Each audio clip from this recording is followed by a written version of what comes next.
Welcome to 132 Problems Revisiting Mormon Polygamy. I thank you so much for being here. I want to again ask people to please consider donating, subscribing, and helping this channel in any other way you can. We have so much to get into in this episode, so we are just going to dive right in to W.W. Blair's 1874 journal entry.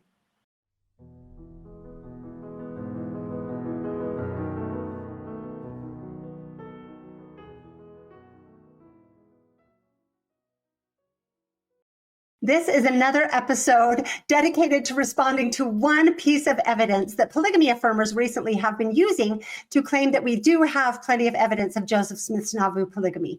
We have a ton to get into in this episode, so I'm going to go ahead and let Brian Hales describe this source. James Whitehead was a scribe for Joseph. He told William Blair in 1874 that Joseph did teach polygamy and practiced it too, and Emma knows it too, that she put hands of wives in Joseph's hand. So this is talking about W.W. Blair's June 17th, 1874 journal entry. And there is a lot to get into here. Brian does seem to put a lot of stock into this one small portion of this entry in W.W. Blair's journal. As usual, I think there is much more that we should look at too with this source. Let me go ahead and introduce the people we're going to be talking about. This is W.W. Blair, William Wallace Blair. He first encountered the Restoration in 1851 and was baptized by William Smith, but quickly became disillusioned by him and continued to seek until he joined the reorganization in 1857. He quickly became a high priest and the following year an apostle. So a couple of reminders, he joined the church in 1851. So that was 6 years after Joseph Smith had died. He never knew Joseph Smith and wasn't involved in Nauvoo polygamy. Also, I want to point out that it wasn't until 1860 that Joseph Smith III finally joined the reorganization and assented to be their president. And so William W.W. Blair was a member of the church before Joseph the third or Emma were. People like to call the RLDS church Emma's church and imply that she organized it and put her son in charge. That is deeply mistaken. I talk about that in my episode on the RLDS church if anybody wants a refresher. Blair became an intrepid missionary and brought many people to the Restoration, the Book of Mormon, and the reorganization throughout his life. And I also will introduce or remind everybody about James Whitehead. He was Joseph Smith's clerk or personal secretary who gave important testimony at the Temple Lot trial. Among many other things, he said he turned all of the church records over to Brigham Young and the 12 at winter quarters and then didn't know what happened to them after that. He also testified of many things about polygamy, some of which we will get into. Some claim that Whitehead has credibility problems, which we will also look at. So this journal entry is interesting, and it is on the surface potentially difficult to understand. I want to try to steelman the argument that the polygamy affirmers make. We appear to have a man, James Whitehead, who was in Joseph Smith's office in Nauvoo and spent a lot of time with him, who became an anti-polygamist member of the RLDS church, who should theoretically be committed to the claim that Joseph Smith was not a polygamist, and who gave fervent testimony that he wasn't at the Temple Lot trial. We have him privately telling a leader of the RLDS church, W.W. Blair, that Joseph Smith was a polygamist, which Blair recorded in his journal the next day. What's more, this seems to be backed up by Alexander Hale Smith's journal, where he says Whitehead told him things he could not understand. I'll go ahead and read Mark Tensmeyer's handling of this source in his paper, where Brian Hales is taking his information from. This is from Secret Covenants, pages 85 and 86. Whitehead is best known for his frequent denunciations of polygamy as an invention of Brigham Young and for his witness statements about the ordination of Joseph Smith III by his father as his successor. He testified to both these things in the Temple Lot case, and in particular testified that in 1846, Newell K. Whitney showed him a revelation from Smith on monogamous sealings. When the plural marriage revelation was published in 1852, he claimed he could tell it was the document Whitney showed him years before, only it had been altered to authorize polygamy. This is the really important part. Privately, Whitehead would tell RLDS leaders that Joseph Smith was a polygamist. RLDS apostle W. Blair wrote in his journal on June 14, 1874. The book says June 14th. I think that is a mistake, a typo, or just a mistake because it's actually June 17th. That really mixed me up for a while, so I want to be sure to correct it. It's his June 17th, 1874 entry. He recorded that he had a conversation with Whitehead in which Whitehead told him of many developments in Nauvoo, including the Council of 50, the conferral of the second anointing, the ordination of Joseph Smith Jr., the ordination by Joseph Smith Jr. of Joseph III to be his successor, and the presentation of the latter as heir apparent at a large public meeting. This next part uses just an initial for the first word. Blair seems not to want to write the full words. So I'm going to read it as we interpret it. Hopefully you're looking at the source and you can read what it actually says. Whitehead also said that Joseph did teach polygamy and practice too, that Emma knows it too, that she put hand of wives in Joseph's hand. Whitehead further said that he told all this to Alexander Hale Smith when the latter stayed the night at his house. Alexander Smith's journal does not directly state Whitehead told him his father was a polygamist, but it gives circumstantial support to the account in the Blair journal. The entry from May 14, 1864 says that he stayed at Whitehead's home that night, and Whitehead gave him some useful information, told me some things that I did not know and cannot understand. Smith also included an account of the ordination of Joseph Smith III, similar to Whitehead's telling of the event in Blair's journal. Okay, so that is a long entry. There is a lot to get into here. I have several important points to make that I think shed a very different light on this entry, and especially how it is being used and presented, and the terrible problems it supposedly poses for monogamy affirmers. First, let's look at the entry in Blair's journal. We'll go ahead and add it. This is the first page that we're going to be talking about, and then we'll go on from there. Tuesday the 16th, called at Brother Forscott's, visited with Brother James Whitehead at Brother James Anderson's. Wednesday the 17th, yesterday Brother Whitehead told me that in the winter or spring of 1843-44, Joseph organized the Kingdom of David with 50 counselors, and that on the Sunday following, he brought young Joseph on the stand in the public meeting, and putting his hand on his head, said, "Brothers and sisters, I am no longer your prophet. This is your prophet. I have finished my work and am going to rest." Brother Whitehead said young Joseph was ordained by Joseph and Hiram in the council room in the brick store, and that Hiram was appointed his guardian until he should become of age. He said he was Joseph's clerk at this time and after, that he did not see the ordination take place, but heard it freely talked over in the office. Brother Whitehead says he heard Joseph say in public that if Brigham Young had the lead of the church, he would lead it to ruin or to hell. Says Joseph did teach polygamy and practice too, that Emma knows it too, that she put hands of wives in Joseph's hand. Whitehead also says Alex H. Smith, that's Alexander Hale Smith, asked him when sleeping with him at his house in Alton if Joseph did practice and teach polygamy, and he, Whitehead, told him he did. Whitehead says William Marks and Hiram, by command of God, ordained Joseph king and priest, says David will yet be a prince. So it was predicted by Joseph Smith. Okay, I hope the first thing that jumps out at you is the fact that Whitehead said a lot of things that Blair recorded in this journal entry, not just about polygamy. Using this one part of this entry while ignoring and omitting everything else is a perfect example of cherry picking. I am often accused of cherry picking, as we'll go into in a little while, which I find amusing since I spend so much time digging into the arguments and evidence against my position, like I've been doing in all of these episodes. And my tendency is to over-investigate things and include too much information. So it's a bit galling to be constantly accused of cherry picking by the people who are cherry picking, right? This is exactly what seems to be happening on the other side. So as we dig into this document, I, of course, have to start by saying that this is a second or third hand report recorded 3 decades after Joseph's death. So there is plenty of room for error and misunderstandings. We don't know for sure that Whitehead said or meant exactly what Blair recorded. We don't know if Blair understood him correctly and recorded it all correctly. These are the reasons late second and third hand accounts like this tend to be less trustworthy. But let's go ahead and assume that Whitehead did make these statements and that Blair accurately recorded them. Whitehead's testimony is considered important because he was in Joseph's office in Nauvoo and spent a lot of time with him. Therefore, he would supposedly be sharing firsthand information, things he witnessed himself, not merely things he heard about after the fact.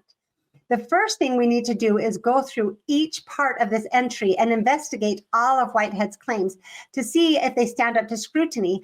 And we need to pay extra attention to what Whitehead actually knew and how he knew it.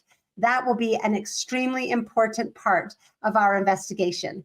So the first claim Whitehead said is that in winter or spring of 1843-44, Joseph organized the Kingdom of David with 50 counselors.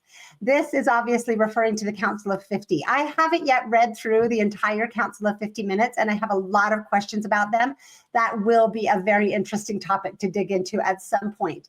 But for now, there is only one critical piece of information we really need. All we need to know is that Whitehead was never part of the Council of 50. We actually have quite good records showing who was involved. And we can look right here on the Joseph Smith papers, the members of the Council of 50, to see that Whitehead was not. If you scroll down, you can see all of the members alphabetized. And here we get to the W's, and we can see Wasson, Whitney, White, Woodruff, Woodworth. There is no Whitehead. Whitehead was never part of the Council of 50. On February 14, 1845, when the council reconvened after the martyrdom, Whitehead was one of 18 men recommended as potential members to fill the 10 vacancies. But still, he was never admitted to the council even then. And as you'll recognize, this was 1845, so he wasn't even recommended to be added to it until after Joseph's death. The Council of 50 was a secret organization. Ben Park describes it as the secretive Council of 50, a clandestine assembly whose minutes were sequestered from public access since their creation in 1844 and were only made available in September 2016. The only people who were at all likely to know about the Council of 50 in Joseph's day were those who were part of it. Whitehead was not a participant in the Council of 50. So wherever he got the information that he shared with Blair, it was not from his own firsthand experience.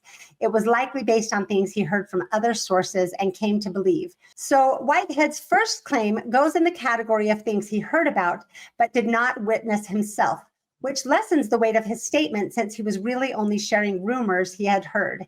Now we can go on to the next claim in the journal. It says the Sunday following the organization of the Council of 50, Joseph Smith brought young Joseph on the stand in the public meeting, put his hands on his head and said, "I am no longer your prophet. This is your prophet. I have finished my work and am going to rest." This one seems to be a bit different from the first. Again, from the journal alone, it's difficult to know whether Whitehead was speaking from his personal experience, or from something he had heard. But since he claimed this happened in a public meeting, it is entirely possible that he witnessed it. And his Temple Lot testimony supports that. He testified about it more than once, and he consistently said that it happened after the ordination at the east end of the temple in Nauvoo, and that there were 2,000 or 3,000 people there that saw it, including him. The question is, were you present on that occasion? I was present, sir. Trying to nail down the veracity of this claim is a bit tricky. On the one hand, it seems like this would have been a notable event to have Joseph publicly step down as prophet and tell the people that his 11-year-old son was now their prophet. And if it happened in the public meeting, it would seem that somebody might have recorded it. Whitehead said that it was the Sunday after the Council of 50. We know that that Council of 50 was organized on March 11th. So we can look at the following Sunday, March 17th, which happens to be the day after Emma's last of her 2 Voice of Innocence meetings. But I really don't think it is at all likely that it happened this day. We can look at a couple of sources that we have. Joseph Smith's journal, well, we call it Joseph Smith's journal, Willard Richards' record of Joseph Smith. It is a rather nonchalant entry that just talks about the weather and mentions that there was a prayer meeting that evening. Nothing about a crowd of 2,000 or 3,000 and an announcement of Joseph stepping down or any other notable events at that meeting. So we also don't have many other sources to look at. If William Clayton recorded a journal entry for that day, we don't have it. Wilford Woodruff is a good resource to look at. He recorded most days, but it also doesn't show much evidence of this happening. It actually says that I met with some of the saints and gave a lecture on experience. So it's not much help. It also mentions the snowstorm, but it shows that there wasn't a big meeting that day because Wilford Woodruff, as an apostle, wasn't there. So there really doesn't seem to be much to support the claim that this happened the Sunday after the Council of 50 was organized. But remember, Whitehead didn't actually know about the Council of 50, and he wasn't able to nail the day down at all that it was formed. He said sometime winter or spring of 43 or 44. So he may very easily have gotten the day wrong. The best support I have found for Joseph Smith III being publicly presented to the people is Joseph III's own testimony at the Temple Lot trial. He testified, "I was also present at a meeting in the grove near the temple, and I remember my father laying his hands on my head and saying to the people that this was his successor or was to be his successor." This is a bit different from Whitehead's claim, which is to be expected in varied testimonies given decades after the event. But it does lend credence to Whitehead's claim that Joseph Smith publicly announced Joseph Smith III as his successor and that Whitehead witnessed it. The other part of this claim, that Joseph was stepping down, seems to be less well supported. Joseph did not step down from his positions of leadership and authority. There's no evidence that he was going to rest, as the journal entry said. He continued in his position as president of the church, delivering many sermons, overseeing the temporal affairs of the church, signing deeds, etc. He continued as the head of the Nauvoo Legion and as the mayor, and he continued to be called President Smith until his death, and he was referred to as the prophet long after his death, I think until after Brigham Young's death. Plus, we can simply look at Joseph's May 26, 1844 sermon to see that he absolutely still considered himself the prophet and leader of the church. He said, "I have prophesied things that have come to pass, and I can still." He claimed to still be a prophet. He said, "I am at times willing to give up everything that is wrong, for I wish this people to have a virtuous leader." So he still considered himself to be their leader. But this is interesting. There is quite strong evidence that the previous summer, July 16, 1843, Joseph had told the people to look to Hiram as their leader with somewhat similar wording. The Joseph Smith history records, "said I would not prophesy anymore and proposed Hiram Smith to hold the office of prophet of the church, as it was his birthright. I am going to have a reformation, and the saints must regard Hiram, for he has the authority, that I might be the priest of the Most High God." So in his statements in this journal, Whitehead said that Hiram was appointed his guardian till he should become of age, speaking of Joseph III. I can't help but wonder if Whitehead might have unintentionally conflated these two events in his mind by the time he made this statement to Blair. It was 20 years later, so this is entirely possible. But since we have multiple witnesses of Joseph III being presented in the public meeting as Joseph's successor, and since I don't see terribly strong evidence to the contrary, I'll put this claim in the list of things Whitehead was himself a witness to. Okay, now looking at the next part of the journal entry, which builds on the last, might provide more clarity. Whitehead claimed, or Blair recorded, that Joseph Smith III was ordained to this position by Joseph and Hiram in the red brick store. This is another complicated claim to sort through, but one aspect of it gives us the most explicit evidence that in at least some of these claims, Whitehead was talking about things that he was not part of and did not personally witness, but heard about from other sources. Whitehead told Blair that he did not see the ordination take place, but heard it freely talked over in the office.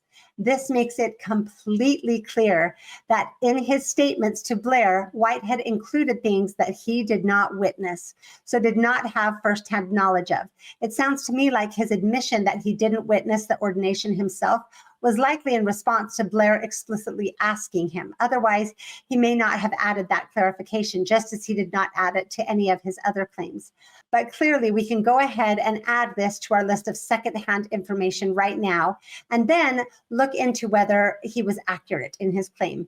There is some supporting evidence of Joseph III being ordained, or at least set apart. W. Blair's memoir was published in 1908 by his son, and it records that on May 15, 1865, Blair visited Emma and Alexander, and that Emma, quote, stated that in the spring of 1844, a council composed of a number of the leading authorities of the church was held in Nauvoo, and at its close, Elder G.J. Adams came and said to her, rejoicing greatly, that one matter was now settled. They now knew who Joseph's successor would be. It was little Joseph, for he had just seen him set apart under the hand of his father and others. I don't know that this is a great source. It is published very late and is at least third or fourth hand. Blair's son publishing what Blair recorded from what he said Emma told him that G.A. Adams told her. I tend to think the most likely possibility, especially since G.A. Adams was never included on any other list of those present for the ordination, was that this was most likely referring to the public meeting where Joseph Smith III himself testified that his father laid his hands on his head, and not the private ordination that Whitehead heard people talk about. It again shows how stories can be conflated and altered over time and telling, which is again why firsthand contemporary evidence is so important. Other than this one rather questionable source, the strongest support by far of Joseph Smith III being ordained comes from Whitehead himself. He testified of the ordination of young Joseph many times throughout his life. And while I believe he was sincerely saying what he genuinely thought to be true, that Joseph Smith III was formally ordained, there is also reason to believe he may have somewhat misunderstood what he heard. We'll look at his testimonies. So first, on May 22nd, 1877, Whitehead gave a sermon to the youth, which was published in the RLDS periodical Autumn Leaves. In it, he said, Joseph Smith, the son of Joseph the martyr, our present Joseph, was anointed, ordained, and set apart to be a prophet, seer, and revelator to the Church of Jesus Christ of Latter-day Saints by his father and his uncle. Joseph, the son of Joseph the martyr, was called, he was appointed by direct revelation from heaven, for his father told us so. Joseph told us that God had commanded him to do it. In most of his statements, just like this one, he focuses quite a bit on his belief that Joseph III was called by revelation. And interestingly, he says here again that he was told these things. He gave the same testimony at the Temple Lot trial. The question is, you stated in your examination in chief that Joseph Smith was ordained by his father in pursuance of a revelation which he had received. Yes, sir. A revelation from God? That is so. Now then, I want to inquire as to how you know he received a revelation from God. I know it. I know it was from God. Were you present when the revelation was made? No, sir. He again admits that he was not there when the revelation was given. He claims that he had seen it. So I'm not sure if, what to think about that, but he does admit that he wasn't there when it was given. Joseph Smith III's ordination came up repeatedly during his Temple Lot examination. Whitehead gave very consistent details, saying that Joseph was ordained and anointed at that meeting. Hiram Smith, the patriarch, anointed him, and Joseph, his father, blessed him and ordained him. And Newell K. Whitney held the horn and poured the oil on his head, and he was ordained to be his father's successor in the office, holding all the blessings and powers that his father held. In this part of his testimony, there is some clear exaggeration. After naming some of those who were present at the ordination, in question 53, he adds, and I was there too. This is the only time I have seen when Whitehead explicitly claimed that he was at the ordination. In every other case, he testified that it happened, but did not specify that he was present and witnessed it personally. This is one of the main reasons people say that Whitehead has credibility problems. We'll get to that more, as I said. But there is another question from his testimony that I think is also important to pay attention to. Much later in his examination, in question 722, he was asked how he knew that Joseph Smith III had been ordained by his father. And he said, why, man, there was scores talked to me about it. There was a great many talked to me about it. In fact, they were in the office all the time talking about it. While Whitehead did one time falsely say he was at the ordination, he went on to later say he knew about it because he heard it talked about in the office, just as he had told Blair. Whitehead did continue to testify of Joseph III being Joseph's successor. His obituary, published by the RLDS Church August 3rd, 1898, said he was present at Nauvoo in 1843 when the prophet Joseph Smith formally blessed and appointed his eldest son Joseph, the president of the reorganized church, to be his successor as the president of the church.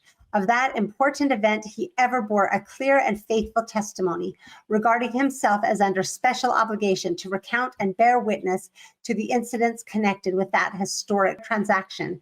There's a very important distinction in that obituary that seems to me to be the responsibility of Joseph Smith III.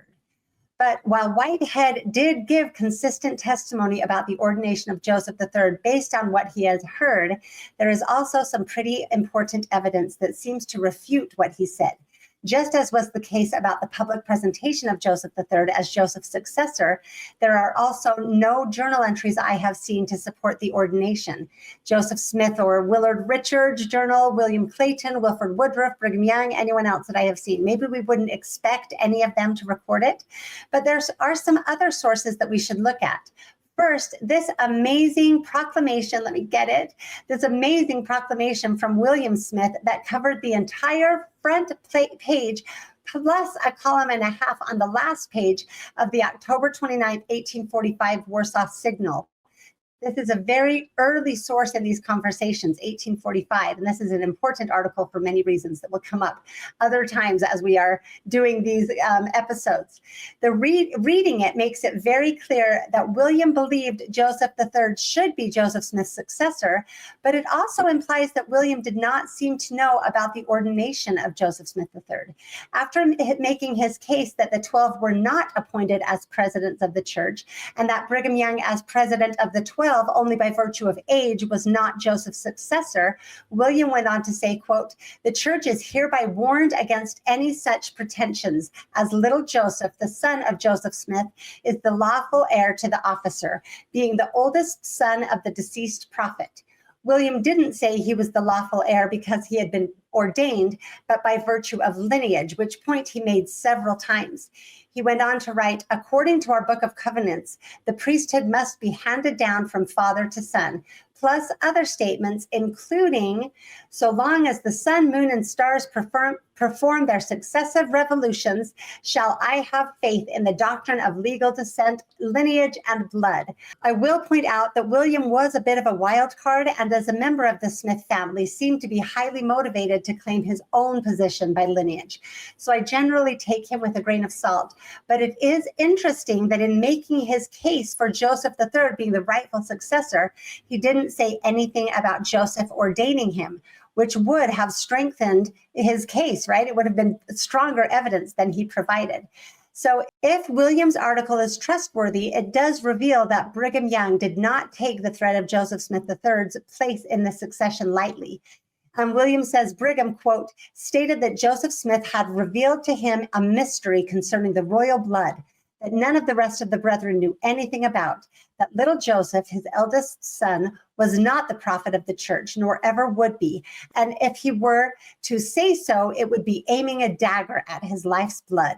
And even more menacing, quote, while this Brigham Young was pampering the church with the idea that although little Joseph was the rightful heir to the president and the office of his father as prophet, seer, and revelator, that it would not be prudent to mention this for fear of the little child's life.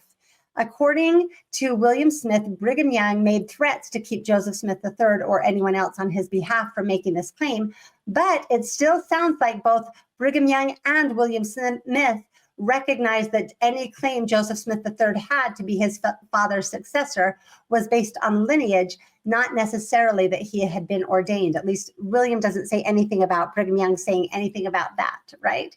And then there is the Jason Briggs revelation, which I'll just talk about really quickly. Those who have studied the history of the RLDS Church or who have watched my episode, I think it's number 56 on the RLDS Church, will be familiar with the story that on November 8, 1851, Jason Briggs received a revelation which would be the catalyst for the reorganization. The revelation included that succession had to be lineal. You would think that if it was so clear that Joseph III had been ordained, they wouldn't have had the question about who was supposed to be the next leader, and they wouldn't have needed this revelation. The revelation talks about William Smith and why he had been allowed to appear to be the heir or the leader.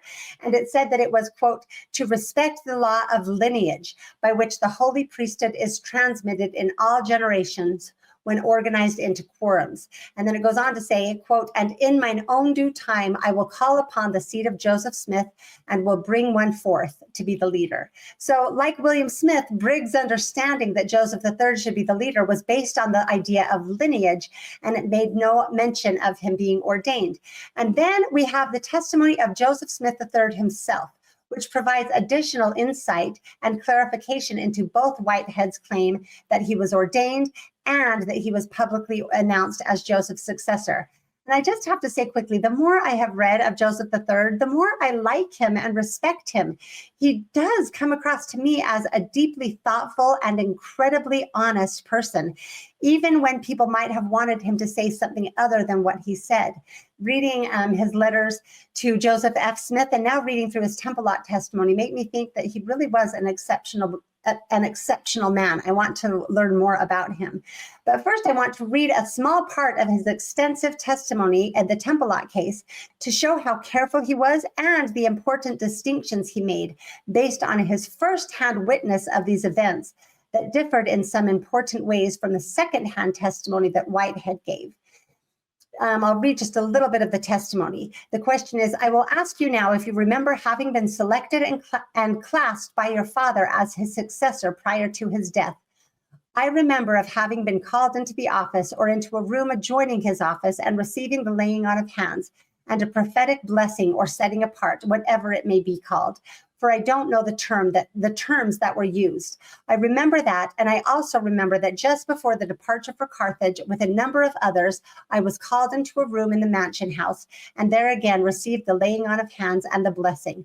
I was also presented at a meeting in the grove near the temple, and I remember my father laying his hands on my head and saying to the people that this was his successor, or was to be his successor. Well, then the question, well, were you ordained as your father's successor in all things? I was not ordained by my father. Well, how was it? According to my understanding of the meaning of the word ordained, I was not.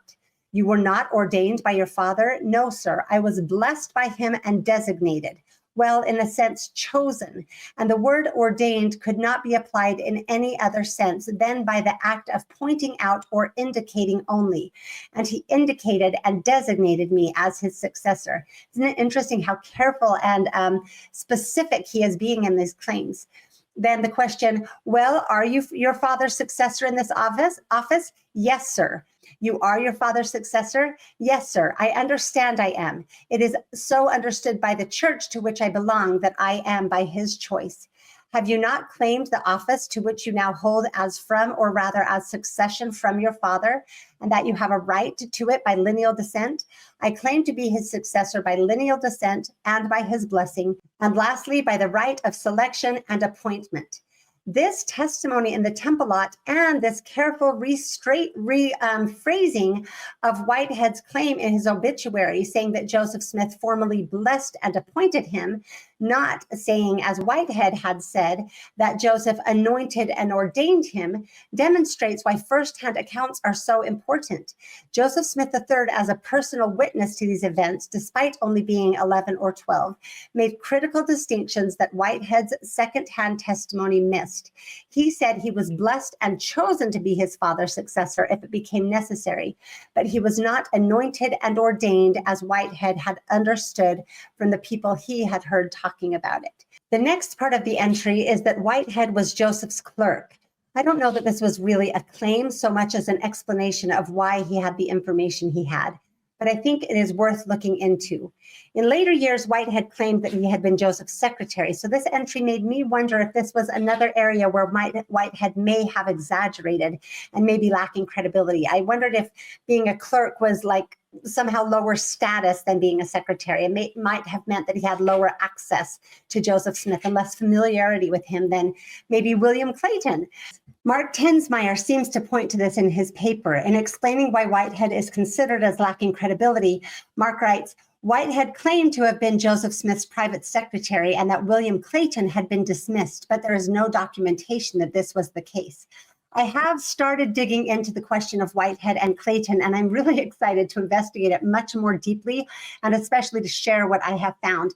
But it was painful. I had to cut all of that out from this episode because it's going to have to be its own full episode.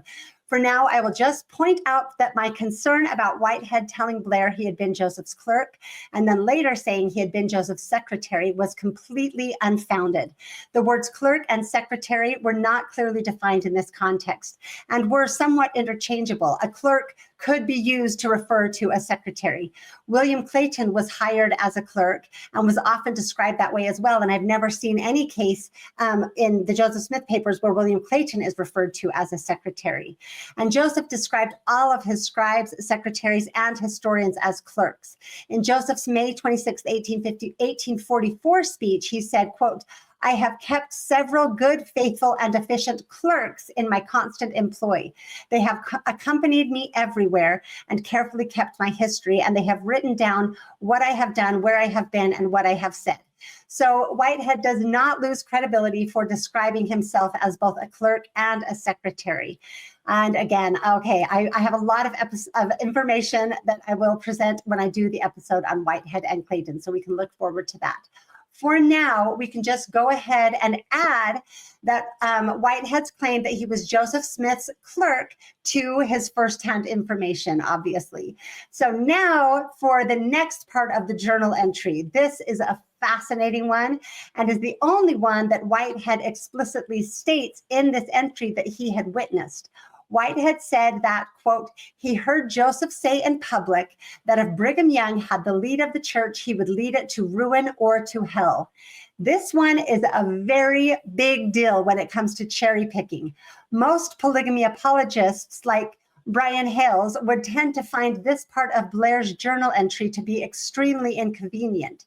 But it is part of this document. So if they want to use the part of this document to defend their position on Joseph Smith's polygamy, they get this part as well. We already know that Whitehead claimed to be an eyewitness to this part, so we can just already go ahead and add it to that part of our list.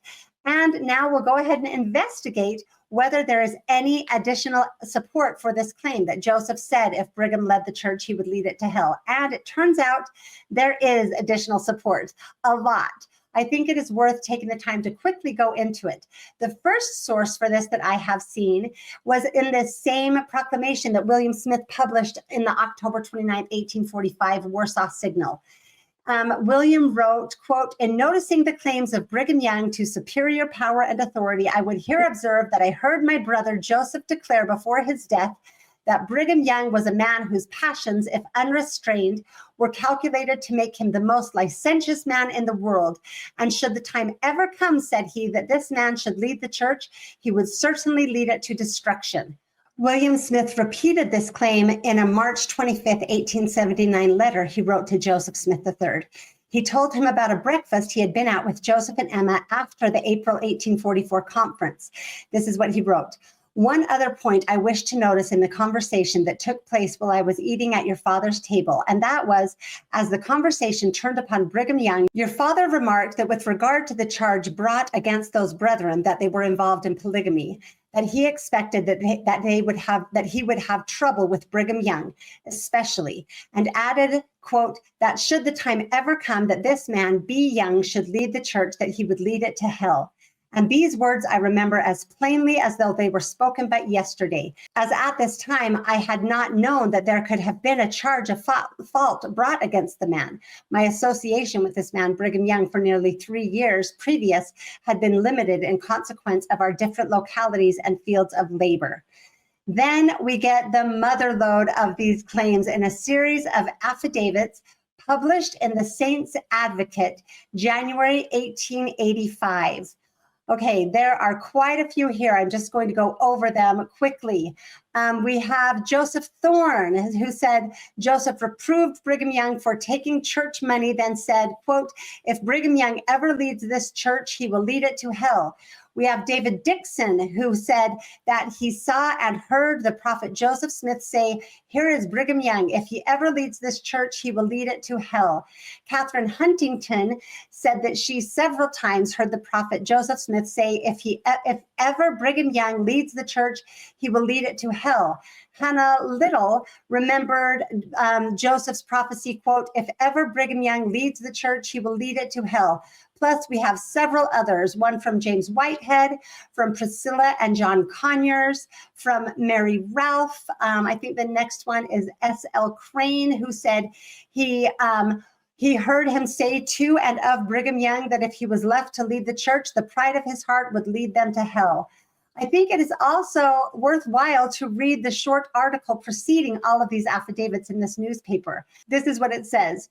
Hundreds of men and women who read this article will well remember hearing that the seer made the statement, prophecy, if you will, which is the caption of this article concerning the late Brigham Young. The article is called, He Will Lead the Church to Hell. The late William Marks stated to many that he heard the seer say, quote, if Brigham Young ever leads the church, he will lead it to hell. David Whitmer said the same thing. Brother E. Robinson says he often heard of the same thing.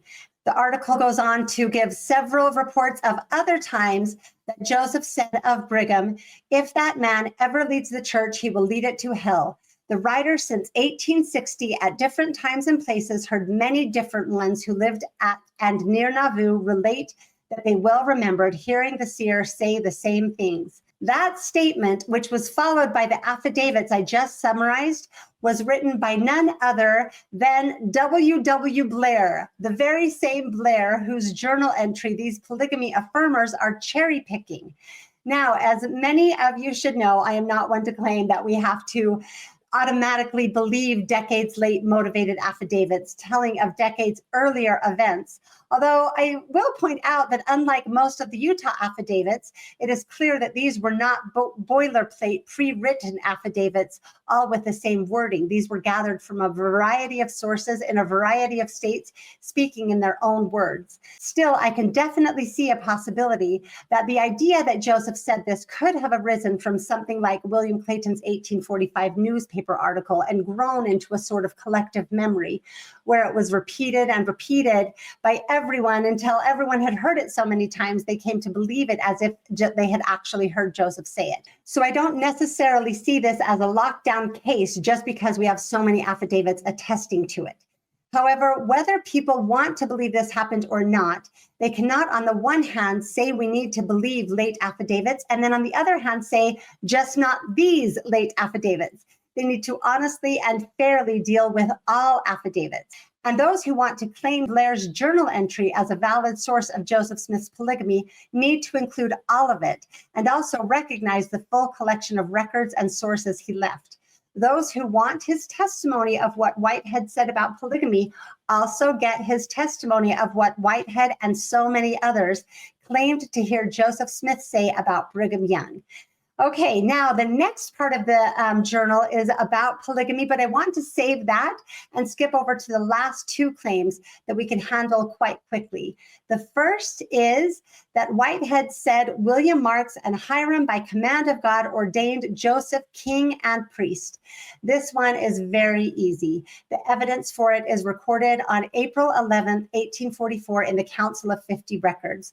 William Clayton, recording Erastus Snow's remarks, said he concluded by offering a motion that this honorable assembly receive from this time henceforth and forever Joseph Smith as our prophet, priest, and king, and uphold him in that capacity in which God has anointed him. So the evidence, whatever evidence we have that Joseph Smith was ordained as a king, comes from the Council of 50, where it would have happened. Again, remember, Whitehead was never part of the Council of 50, so he clearly was not speaking from his own experience, and thus was just, again, passing on things he had heard. This is even more evident because of what he said about William Marks, claiming that William Marks had ordained him. but we have William Marks' sentiments on the matter that he published in this newspaper, Zion's Harbinger and Benemis Organ. I think it's pronounced Benemis. If I got that wrong, forgive me. But William Marks wrote, I was also witness of the introduction secretly of a kingly form of government in which Joseph suffered himself to be ordained a king to reign over the house of Israel forever, which I could not conceive to be in accordance with the law of the church. But I did not oppose this move, thinking it none of my business. William Marks did not openly oppose the things he didn't like, but he also certainly did not participate in them. Whitehead saying that Marks ordained Joseph Smith as king again reveals the problem with second late-hand information. It just wasn't accurate. And so it is abundantly clear that Whitehead's statement about Joseph being ordained as a king was based on rumors he heard in connection to the Council of 50 and not anything he witnessed. And so now the final part of the entry, that David will yet be a prince, so it was predicted by Joseph Smith. I again dug way too much into this topic to include here. So I will do a future episode on the idea of the Davidic king or servant. That will be a fun one that I think people may find interesting and surprising. For now, it is clear that his report of Joseph predicting that his son David would be a prince is another allusion to things he heard about from rumors regarding the Council of 50 and the kingly form of government, which he was not part of. So we can already know that Whitehead was again not speaking from firsthand information. While Whitehead connected this to the Council of 50, there's actually nothing about this in the Council of 50 minutes, but I did find a source that makes it very evident that this was part of the rumor mill in Nauvoo after Joseph's death. Oliver Huntington wrote in his retrospective journal, this is the same journal where he recorded the Masonic cipher that they were using in Nauvoo. He wrote this as well. At the time of his birth, it was intimated by old Mrs. Durfee and others that Joseph the prophet had said that he, David Smith, which name Joseph gave him before his death, was to be the David the Bible speaks of, to rule over Israel forever, which David spoken of, most people took to be old King David. I would, again, love to go into this way more, but I have to restrain myself here and save the rest for the episode on this topic. For now, we can just be assured that yet again, Whitehead's conversation to Blair consisted in large part of things he heard rumored about after Joseph's death, including his claim that Joseph predicted that David would be a prince. And now we finally come to the part of the journal entry about polygamy, the most important part of this entire episode. It says, Joseph did teach polygamy and practice too, that Emma knows it too, that she put hands of wives in Joseph's hands. I am hoping that because of the other claims we've gone over, this source has already lost a lot of its shine for LDS historians. But I believe that digging into what Whitehead says here should take this source completely off the table as evidence of Joseph Smith's polygamy. Yet again, we need to ask the question whether this claim was based on things Whitehead, as Joseph's clerk, saw and experienced himself, or it was based on stories and rumors he heard after Joseph's death. The first and easiest thing to look at is whether Whitehead was ever at a sealing where he would have witnessed Emma putting another woman's hand in Joseph's hand. The answer is a very clear no, he wasn't. If you read through every single polygamy affidavit and every testimony in the entire Temple Lot case and all other writings defending Joseph's polygamy, you will see that nobody ever claimed that James Whitehead witnessed anybody being, quote, wedded or sealed to Joseph Smith. He never claimed he was present at any sealings, and nobody else did either. If Whitehead had ever been present at any sealing, it would have been extremely useful to point that out, since Whitehead was such an important figure, having been Joseph's clerk and such a vocal witness that Joseph didn't practice polygamy. So already, just from that one point, it is quite clear that Whitehead's concerns about Joseph practicing and teaching polygamy were not based on his own knowledge and experience. The next piece we'll look at is Whitehead's statement that Emma put the hands of wives in Joseph's hands. The inclusion of this detail leaves no doubt that his information about polygamy could not be coming from his own experience in Nauvoo, but was from later sources. This statement makes perfect sense in 1874 when Whitehead said it and Blair recorded it, but it would be extremely anachronistic during Joseph Smith's lifetime. There are a variety of sources we can look at to verify that the practice of the first wife putting the hand of the new wife in her husband's hand did not yet exist in Nauvoo. I should first explain this practice of hand placing. It came from the law of Sarah mentioned in section 132. I talk about it briefly in the episode I did on the law of Sarah. I think that's episode 39. As a quick recap, verse 34, section 132, verse 34, hints at the law of Sarah where it says, quote, Sarah gave Hagar to Abraham to wife. And why did she do it? Because this was the law. Then it is spelled out further in verses 64 through 65. And again, verily, verily, I say unto you, if a man have a wife who holds the keys of this power, and he teaches unto her the law of my priesthood as pertaining to these things, then shall she believe and administer unto him, or she shall be destroyed, saith the Lord your God. For I will destroy her, for I will magnify my name upon all those who receive and abide in my law. Therefore it shall be lawful in me, if she receive not this law, for him to receive all things whatsoever I, the Lord his God, will give unto him, because she did not believe and administer unto him according to my word. And she then becomes the transgressor. And he is exempt from the law of Sarah, who administered unto Abraham according to the law when I commanded Abraham to take Hagar to wife.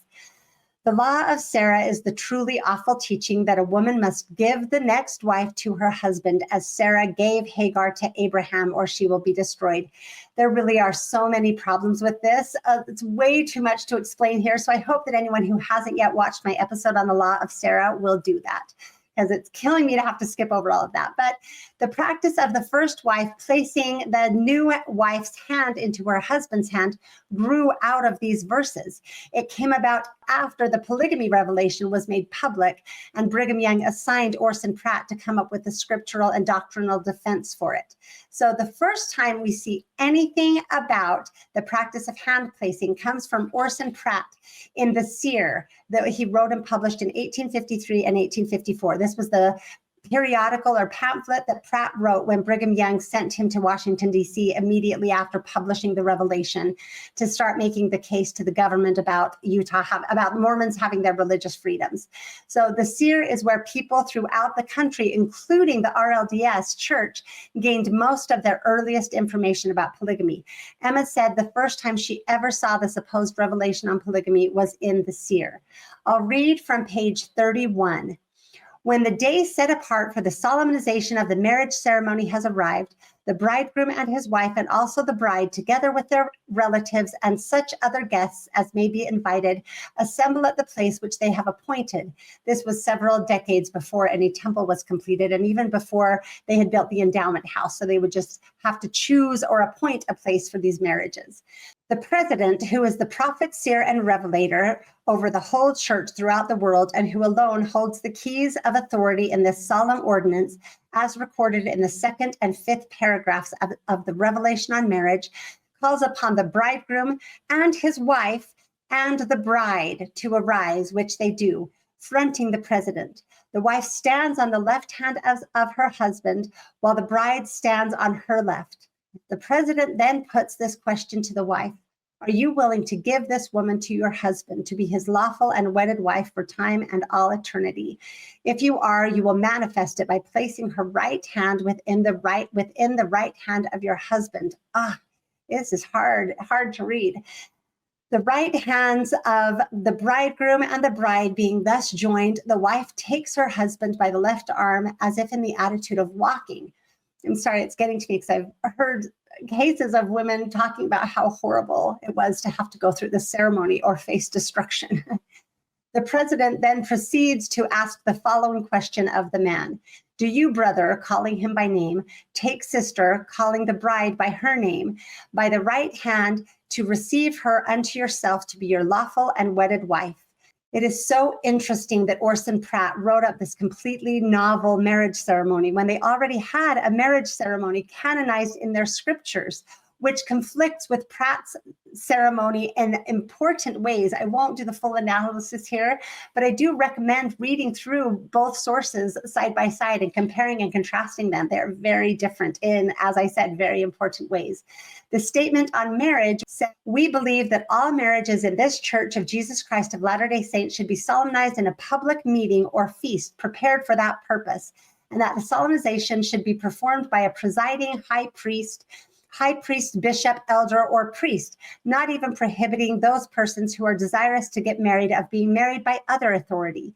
Marriage should be celebrated with prayer and thanksgiving, and at the solemnization, the persons to be married, standing together, the man on the right and the woman on the left, shall be addressed by the person officiating, as he shall be directed by the Holy Spirit.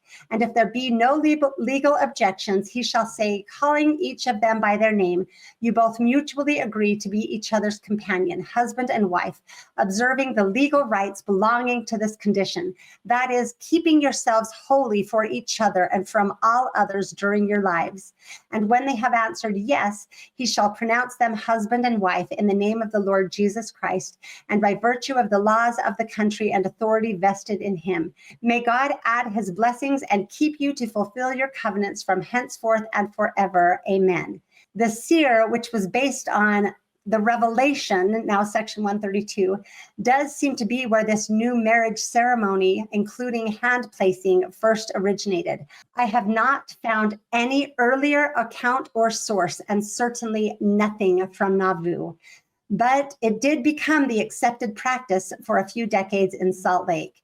The endowment house was built in 1855, just a year or two after the seer was published, and it became ubiquitous with the hand placing practice. There are many sources that show this. I'll just show this one from Jenny Anderson Froisseth's The Women of Mormonism, or The Story of Polygamy as Told by the Victims Themselves. This is from pages 111 and 112. There is a lady living at present in Salt Lake City, and one of the best and most lovable of women she is too, who was induced by methods which we dare not even mention to make the last and most cruel sacrifice which this barbarous faith demands of women, that of placing the hand of the new bride in that of her husband. On their way to the endowment house, she said to him, "I am going to lie to you, lie to the president, and lie to God. For I must say I consent to this marriage when I had rather die 1,000 deaths than have it take place." Of course, polygamy was not forced upon this wife, nor upon the thousands of others who have felt as she did. And yet the advocates of the doctrine will state unblushingly that it is never enforced in any case, but is the voluntary choice of all who are living in it.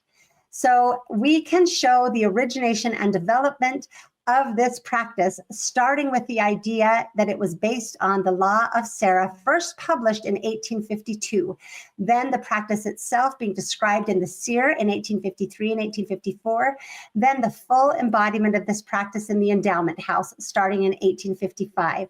And since Jenny Anderson Froisseth's book was published in 1882 and talks about it in the past tense, we can also see that it was rather short-lived and had died out by that point. This is already very good documentation to show that this practice was not yet developed and thus did not exist in Nauvoo. But in addition, we have solid evidence from Nauvoo to further substantiate this and help us trace the development even more. We have reasonably decent records of plural marriages in Nauvoo after Joseph's death, compiled by Lyndon Cook. His transcription of the original records gives us just enough description to gain some important insight into what was and what was not happening. The vast majority of plural marriages or sealings don't say anything about the first wife. She is not listed as a witness or even being present. So there was no law of Sarah happening in general at Nauvoo. However, we do have two extremely interesting records of sealings involving Violet Kimball and Heber C. Kimball that help us trace the beginnings of this practice before it fully emerged. I need to thank Cheryl Bruno for pointing these out to me. This was very helpful. So from page 2 of Cook's transcript, he records sealing number 4 on January 12, 1846. I'll read the actual wording of this because it is so interesting. Sarah Ann Whitney and Joseph Smith, deceased, were sealed husband and wife for time and all eternity, Heber Chase Kimball acting proxy for Joseph Smith, deceased, by Brigham Young, her parents having given her to him for that purpose. So again, it's the parents that gave Sarah Ann Whitney for that purpose, which is how it should be, right? She was also sealed to H.C. Kimball for time, his wife Violet Kimball having presented her to him at the altar by President B. Young in the presence of John Taylor, A.P. Rockwell, Amasa Lyman, and Joseph Young. The inclusion of Violet, the first wife, presenting the new wife at the altar is the first inkling we get of this emerging practice of acting out the law of Sarah. There is nothing about placing hands, but Violet is the one first wife in Nauvoo, at least in this and the next example, who presents the new wife to her husband at the altar. On page 28, sealing number 2 occurred on January 26, 1846. Heber C. Kimball stood proxy for Joseph Smith and was sealed to 3 wives at one time. It says, Heber C. Kimball, acting proxy for President Smith, deceased, and Martha McBride, Sylvia Porter Sessions, Sarah Lawrence, were sealed husband and wives for time and all eternity. Martha Smith, Sylvia P. Smith, and Sarah Smith were also sealed to H.C. Kimball for time, his wife Violet presenting them to him at the altar for that purpose. Okay, of all of the polygamous sealings in the Nauvoo temple, those appear to be the only examples we have of a wife presenting the new wife to her husband. In all the rest of the transcripts, there's nothing mentioned about it at all. So this was definitely not the rule for polygamous sealings in the temple. We also can't know for sure that there was yet any idea of the law of Sarah, or if this was attempting to fulfill it. The word presenting, which is used in these records, is not found in section 132 or in Pratt's later description of the practice. So I think it is fair to wonder which came first. Did Heber and Violet get the idea for this from the Revelation? Or did the idea for the law of Sarah in the Revelation come from what Heber and Violet were already doing? In either case, these 2 sealing records are fantastic sources because they not only provide even more confirmation that there was no hand placing happening in Nauvoo, and certainly not during Joseph Smith's life. These sealings were in 1846. They also serve as a bridge to show us the very beginnings of the development of the practice of the wife giving another woman to her husband. Hopefully, we can agree that the evidence is more than sufficient to show that there was no hand placing happening in Nauvoo, but we can still put in a few final touches. Emily Partridge was asked about the practice of hand placing on the stand in the Temple Lot case. I'll read a small portion. Now recall, she and Eliza had 2 separate sets of affidavits with separate wedding dates. Eliza had passed away, so she didn't have to testify. Poor Emily explained the two dates by saying they were married to Joseph twice. The second time was, quote, pretended to deceive Emma into believing it was the first time. She was asked, well, who was present the second time? The second time we were married, Emma Smith was present and my sister Eliza, and I do not remember anyone else who was present except James Adams, who performed the ceremony. Everyone she claimed was there had died, so nobody could substantiate her testimony. Emma confirmed the same information when she was asked again a second time. Who were present when you were married the second time? My sister Eliza and Emma Smith and James Adams.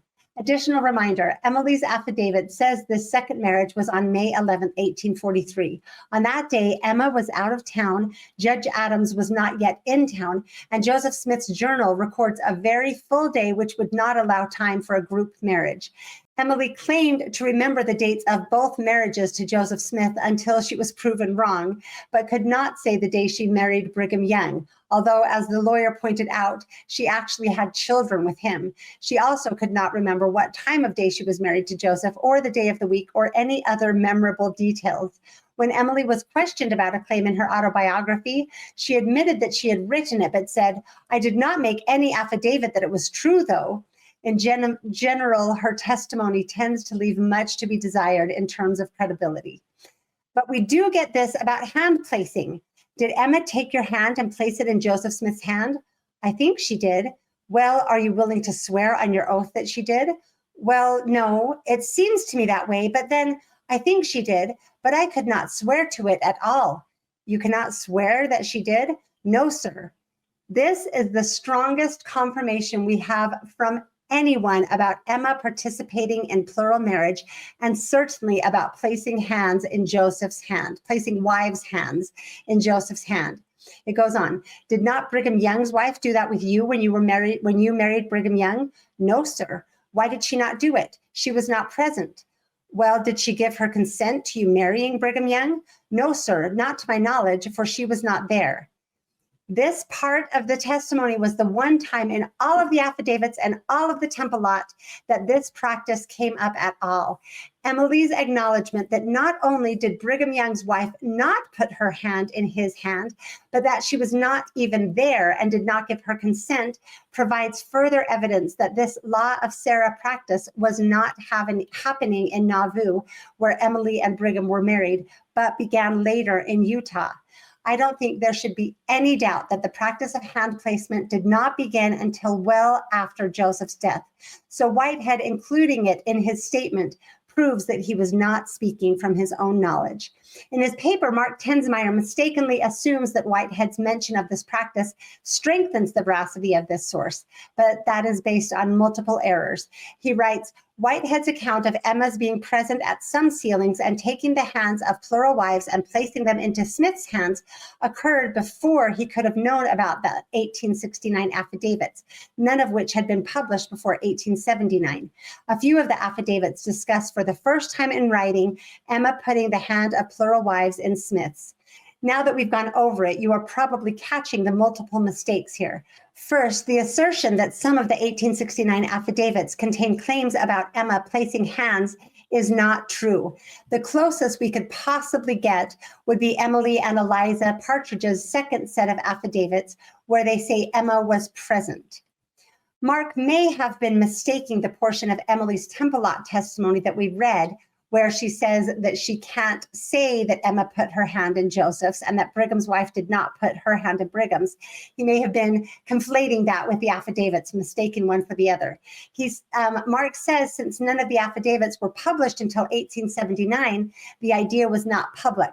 But we've already shown that the idea was published much earlier than that in Orson Pratt's The Seer in 1853 and 54. While the seer fully established and explained the hand-placing practice, it didn't say anything specifically about Emma herself participating in it. However, the seer was not the only public source of information that would have influenced what Whitehead had heard. There was at least one other source that did explicitly claim that Emma put plural wives' hands in Joseph's hand.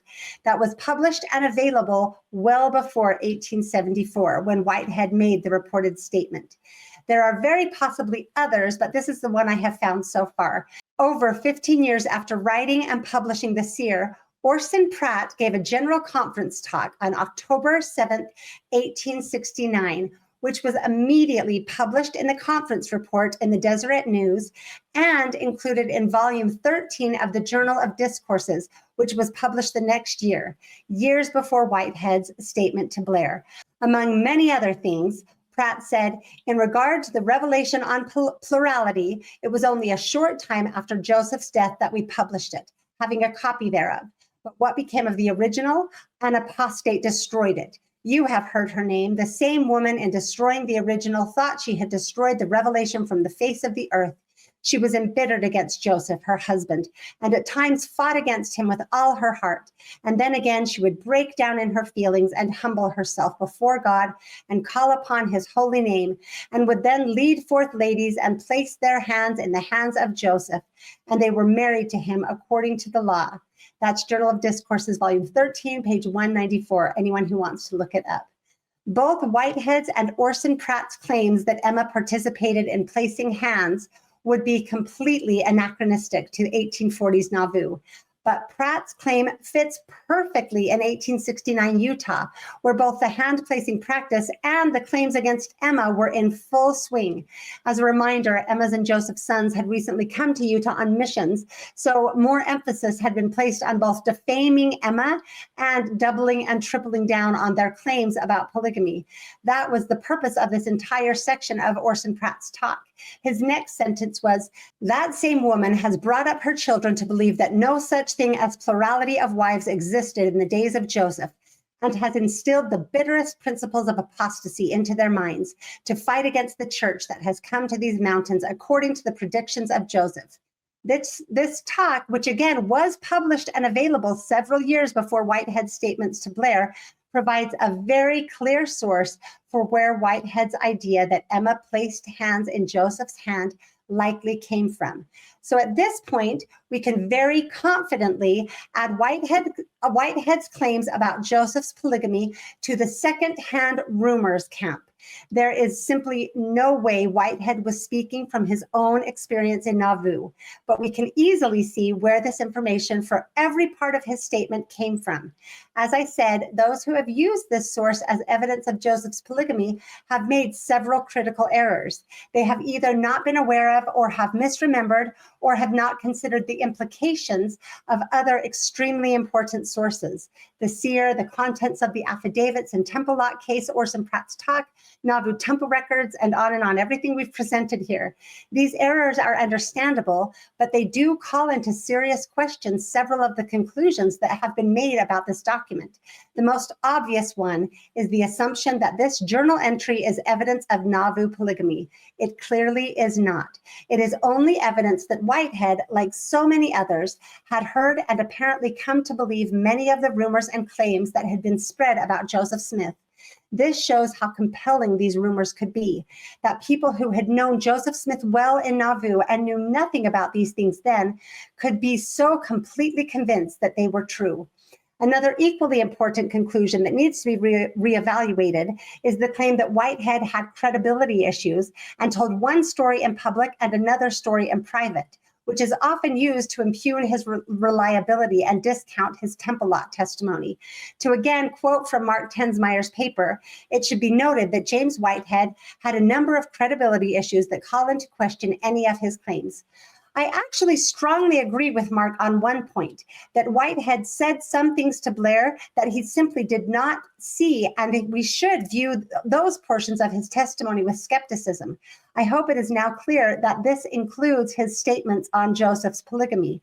Where I disagree is the assumption that Whitehead was disingenuous and said one thing in public and another in private.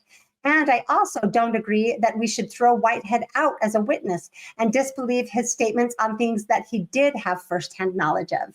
I want to propose what I believe may be a far better and more accurate way to understand James Whitehead, not as someone who was dishonest and said different things publicly versus privately, or who was willing to flip-flop or lie, but as a man of faith who, like so many others still today, despite his own experience, came to believe the rumors and stories he had heard about Joseph's polygamy after his death, but who was willing to change his mind as he gained better information, even on the difficult topic of Joseph Smith's polygamy, an admirable quality I wish more of us had in common with Whitehead. Just as interpreting this entry in Blair's journal as evidence of Joseph's polygamy was based on an incomplete assessment of the documentation, and looking at additional sources clarified that it is actually not evidence of Joseph's polygamy, I think the same thing happens when we look at additional sources about James Whitehead's testimony. The main thing we need to add to the conversation to understand this view of Whitehead is the timeline of his beliefs and statements. As we get into this, the first thing we can bring up is the one remaining portion of Blair's journal entry that we still need to cover: the conversation he reported having had with Joseph and Emma's third living son, Alexander. Whitehead says Alexander Hale Smith asked him when sleeping with him at his house in Alton if Joseph did practice and teach polygamy, and he, Whitehead, told me he did. D. Michael Quinn tied this to an entry in Alexander's complicated journal entry for May 14, 1864. It says, I spent the day in visiting some of the old Latter-day Saints. In the evening, went to town, got my satchel, then went to see old brother Whitehead, stayed all night with him. He gave me some useful information, told me some things that I did not know and cannot understand. I won't take time to go into the details, but Quinn's assessment of this journal included some mistakes that Mark Tensmeyer did great work to correct. I'll link his footnote about it in the show notes in the description box. I don't think we can say with any certainty that this is the stay where Whitehead would have talked to Alexander about polygamy, because in the Temple Lot trial, we learned that Alexander staying at Whitehead's house and having very important conversations was not a one-time event. Whitehead said that Alex had been at my house different times when I lived there, and that they had had many important conversations on many topics. Also, the conversation Alexander mentioned was in 1864, while Whitehead's conversation with Blair was in 1874. It might have been the same conversation, but 10 years does seem like a rather long time back to report a conversation. Plus, Blair's memoir records what Alexander told Blair about this conversation that he had with Whitehead, and it doesn't say anything about polygamy. But let's assume this May 14, 1864 entry in Alexander's journal was when Whitehead talked to him about polygamy. There are several things we need to consider. First, we have evidence to show that Alexander did not believe Whitehead. Just a few years after this conversation, Alexander wrote and published this pamphlet, Polygamy, Was It an Original Tenet of the Church of Jesus Christ of Latter-day Saints? The pamphlet is not dated, but reading it reveals that it was written in 1870. In it, he makes his very clear arguments that polygamy was not part of the church his father founded, and that his father was not the author of polygamy. Perhaps the reason Alexander did not believe Whitehead was because he was not speaking from personal experience, while people who were much closer to Alexander, like Emma and Joseph Smith III and many others, were. This may very possibly be the reason Alexander said he, quote, could not understand what Whitehead was saying. He couldn't understand it because it didn't align with the more reliable information he had from more trusted and better informed sources. So now that we've looked at the last piece of Blair's journal entry, we can construct the timeline of Whitehead's testimony and statements and see what we can learn. In 1847 or 48, Whitehead left the church. In his Temple Lot testimony, he said he went to Far West, where he turned over the church records to Brigham and the 12, but then declined going west with them because, as he said, the church had become corrupt. When I went to winter quarters at Omaha, I saw such work carried on there as I was sick from seeing it, and I determined to get out of it as quick as I could, and I did get out of it too. Quinn wrote a different scenario in his paper that I, again, don't have time to go into, but I will link below. May 14, 1864, Whitehead tells Alexander Smith that his father taught and practiced polygamy, assuming Alexander's cryptic entry corresponds to this conversation. September 1865, James Whitehead joined the reorganization. I think this is very much worth noting. At the time Whitehead shared his concerns about Joseph's polygamy with Alexander, he was not a member of his church, and he would not join the reorganization until almost a year and a half later. The fact that he didn't join the RLDS church until 1865 implies that something seemed to be keeping him back. From his Temple Lot testimony and many other testimonies he gave, he made it abundantly clear what he thought about polygamy. We could choose from dozens of his statements. I'll just read a few. He said, I believe that polygamy was from the devil from the beginning, and that is my opinion, and I don't care who knows it either, sir. Do you know what the doctrine of polygamy is? I have heard it taught, and I despised it, and I hate it. I have no doubt of that. I hate that. That's what the lawyer said. I hate and despise it. It is a doctrine of the devil. There is no question about that. I do not believe in it or uphold it or countenance it in any way, for I believe in the words of the book, thou shalt have one wife. All my life from my childhood up, I hated and despised the cursed thing.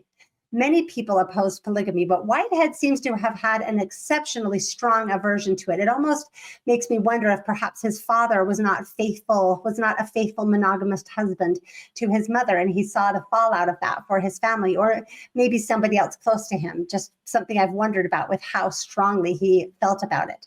Of course, we can't know, but it may be fair to at least speculate whether, with his extreme antipathy to polygamy, perhaps part of his reluctance to join the RLDS church might have stemmed from his belief that the reports he was hearing about Joseph were true, that Joseph did teach and practice polygamy.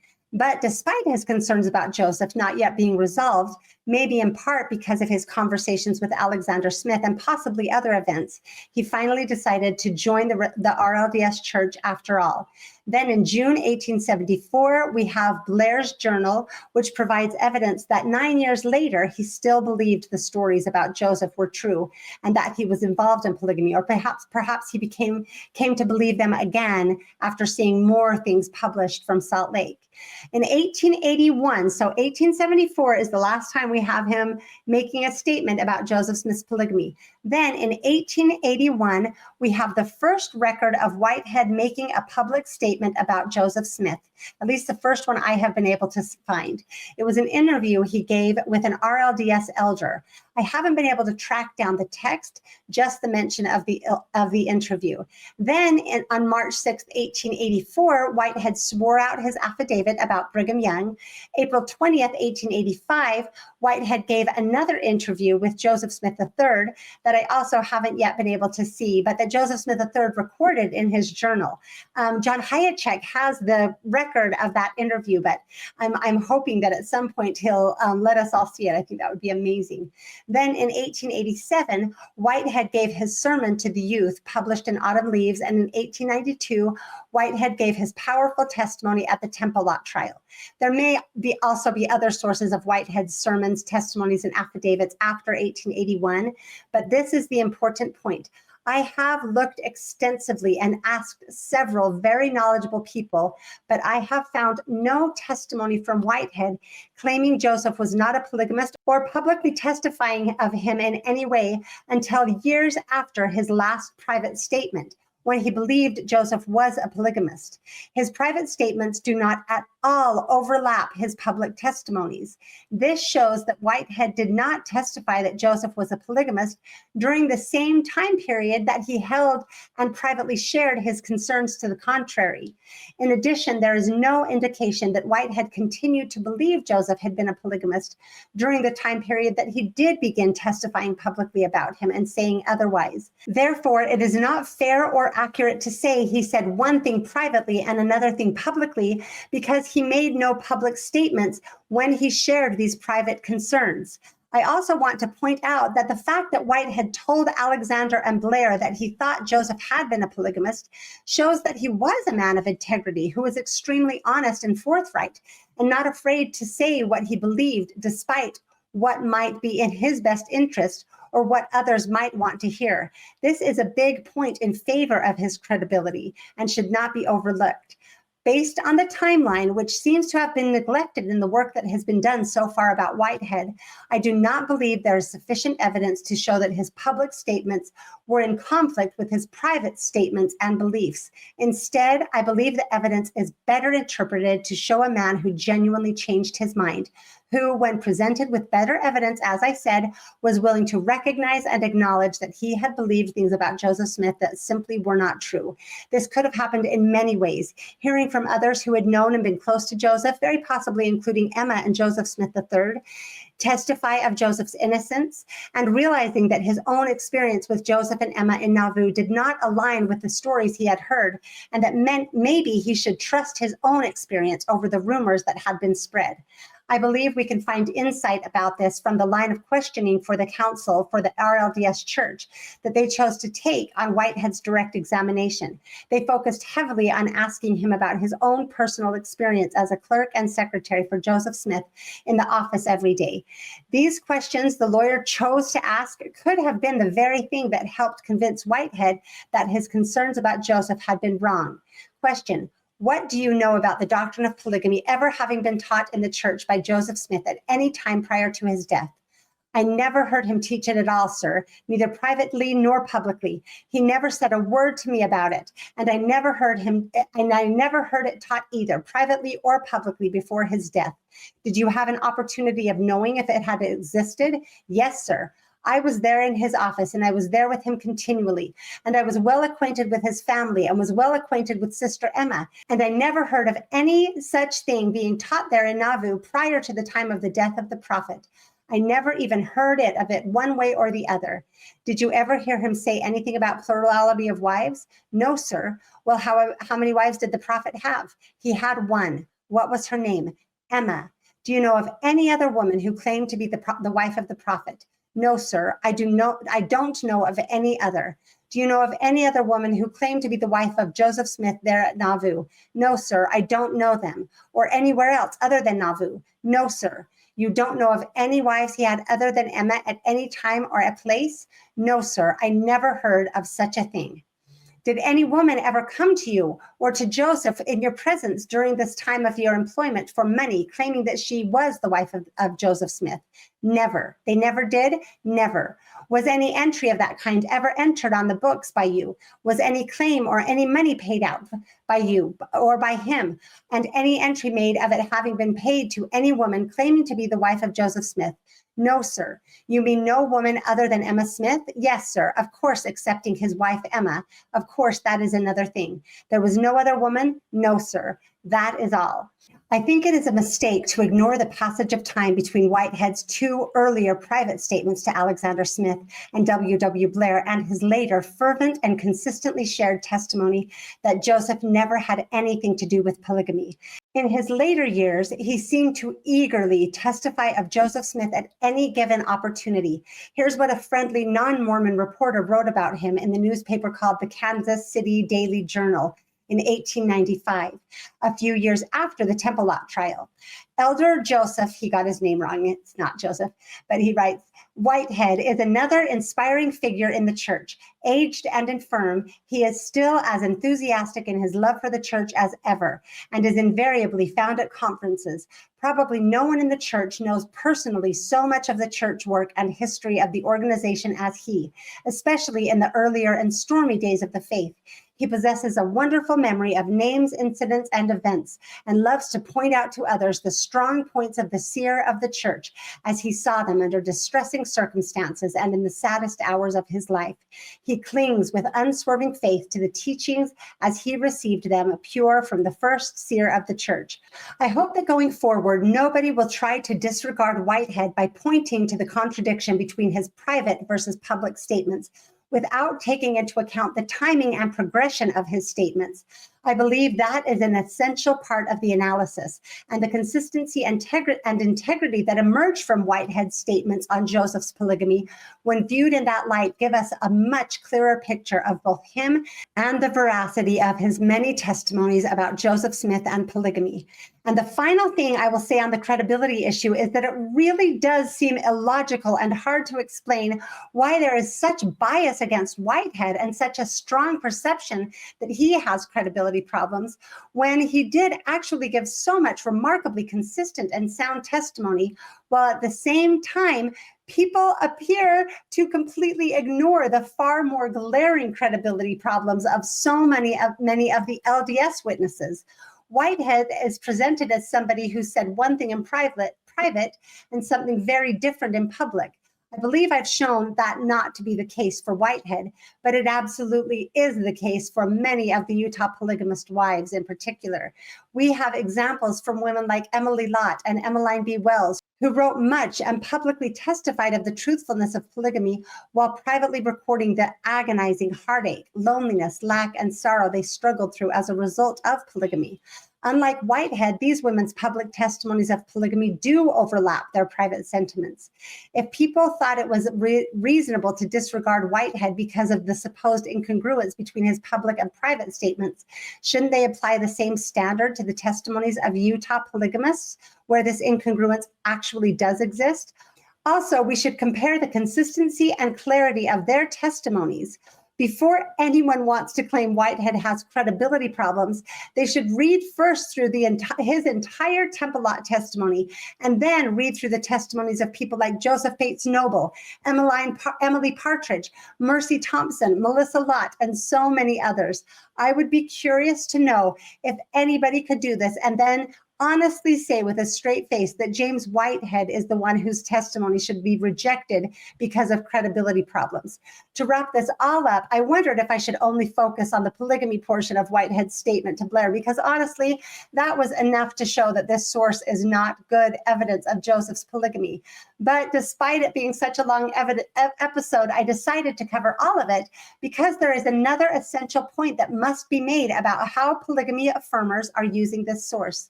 One of the things, again, my critics love to accuse me and those who share my perspective of is cherry picking evidence. I'll let Jacob and Brian Hales explain. But they identified 5 methodologies that I could just briefly mention. One is cherry picking of evidence. Yeah. And I it's funny, the cherry picking of evidence. So one of the things that I've done is I've sort of analyzed this whole question, because I had to ask, do they have something here? Do they have a good point? And what I've found is that if you cherry pick certain things that you want from the historical record without accounting for the whole thing, you can paint a compelling picture that makes you think, whoa, wait a minute here. But when you get the entire picture, what you find is that what they're picking are the anomalies, not the way that I've approached this entire subject is, okay, or in any historical sort of analysis, is so you have the historical data, all of the records and different points of information that are out there. And the best theory is the one that accounts for the most data. And I think what I've noticed with the people in the polygamy denial camp is that they end up, their theory that they pose does not account for the most data. It only accounts for very limited pieces of data in a very specific way, and then they ignore the other data. Okay, I have to respond to this here because it really is almost unbelievable. I am honestly stunned to see this accusation made when this is such a clear example of them doing exactly what they are accusing me and other monogamy affirmers of. It would be difficult to find a more extreme example of hypocrisy and of cherry picking. While it is possible to understand polygamy affirmers missing the sources that show that Whitehead's own statements about polygamy prove that he was not present for any sealings, and failing to consider the timeline of Whitehead's statements that show that his views likely changed over time, it is far more difficult to understand what appears to be willful cherry picking, using one portion of this source that seems useful despite it being by far the weakest, and ignoring and omitting the far stronger claims Whitehead made. We have spent this long episode going through every part of this source to show how complex it is and to show how deeply problematic and frankly dishonest it is for polygamy apologists to cherry pick one part of this record to try to make their case while ignoring all the parts they really don't want to talk about at all, like Joseph Smith III being ordained and publicly announced as Joseph's successor, or Joseph saying that if Brigham ever led the church, he would lead it straight to hell. All of those claims are far better supported by additional evidence and far more consistently testified to by Whitehead than his statements about polygamy, which are by far the weakest part of this record. So I find myself wondering what polygamy apologists who use this source might think of all of Whitehead's other claims that Blair recorded from this exact same conversation. I want to play one more clip that I think is extremely pertinent to this source and this discussion. There's that saying that when you pick up a stick, you pick up both ends. That is definitely true with this document. It does not show that Whitehead is a good source about Nauvoo polygamy, but it certainly does open Pandora's box to a whole lot of other claims. So I think a better move for people wanting to promote the church's unquestionable line of authority would be to not draw attention to this document. Honestly, if they hadn't focused on this document, I have no idea when I or anybody else in this discussion would have seen it. Probably not for a very long time, if ever, which we might think those using this document would see as a good thing. But instead of letting it sit in obscurity as they would have been wise to do, because there was one statement they found useful and thought they could cherry pick from it, they brought it out to the public, where we are all now very aware of it and have to deal with it. This is an important lesson for all of us of the dangers of cherry picking. The biggest problems is that even when you don't pick them, all the other cherries are still hanging there on the tree. We can't do this. We can't cherry pick. We have to demand better from our historians and from everybody involved in these conversations. We each have an inclination to want to believe and focus on things we like and disbelieve and ignore the parts we don't like. but that isn't the best way to find truth. It is the definition of bias and motivated reasoning.